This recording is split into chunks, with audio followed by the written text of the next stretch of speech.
მოგესალმებით, მე მინდა რამდენიმე საკითხზე გავაკეთო კომენტარი. შემდეგ ვისაუბროთ უკვე ბიუჯეტის თაობაზე.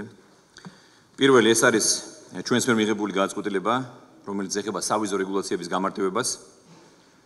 მოგეხსენებათ, რომ ჩვენ უკვე გადაწყვეტეთ, რომ უცხოელი მოქალაქეებისთვის მოიხსნა აქამდე არსებული მთელი რიგი შეზღუდვები და ეს შეზღუდვები უკვე მოხსნილი არის ჩვენი ცნობების შემოგვაქვს დეტალური ანალიზის საფუძველზე.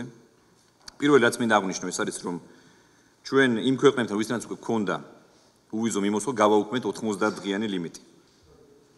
და ამ ქვეყნებთან დავადგინეთ ერთწლიანი ლიმიტი. ეს არის ძალიან მნიშვნელოვანი, რომ მათ შეეძლოთ თავისუფლად დარჩენა საქართველოში მთელი წლის განმავლობაში. ასევე ჩვენ დავამტკიცეთ იმ ქვეყნების ჩამონათვალი, რომელთა ვიზების ან და ბინადრობის ნებართვის მქონე უცხოელებს შეუძლიათ საქართველოში უვიზოთ შემოსვლა და ყოფნა 90 დღის ვადით, ნებისმიერი 180 დღის პერიოდში. ამ ნუსხაში შედიან მიგრაციის და უსაფრთხოების პოლიტიკის მაღალი ხარისხით გამორჩეული ქვეყნები, კერძოდ ევროკავშირის და შენგენის ზონაში შემავალი ქვეყნები, ასევე ავსტრალია, ამერიკა, ახალი ზელანდია, დიდი ბრიტანეთი, იაპონია, ისრაელი, კანადა და სამხრეთ კორეა.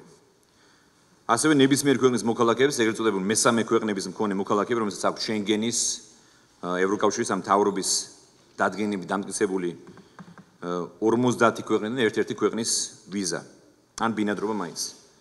საქართველოში ვიზის გარეშე შემოვლენ ისინიც. მე ვფიქრობ, რომ ეს გამარტივებები ძალიან მნიშვნელოვნად შეუწყობს ხელს ტურიზმის შემოდინებას და მიმაჩნია, რომ ეს არის ძალიან პოზიტიური ნაბიჯი.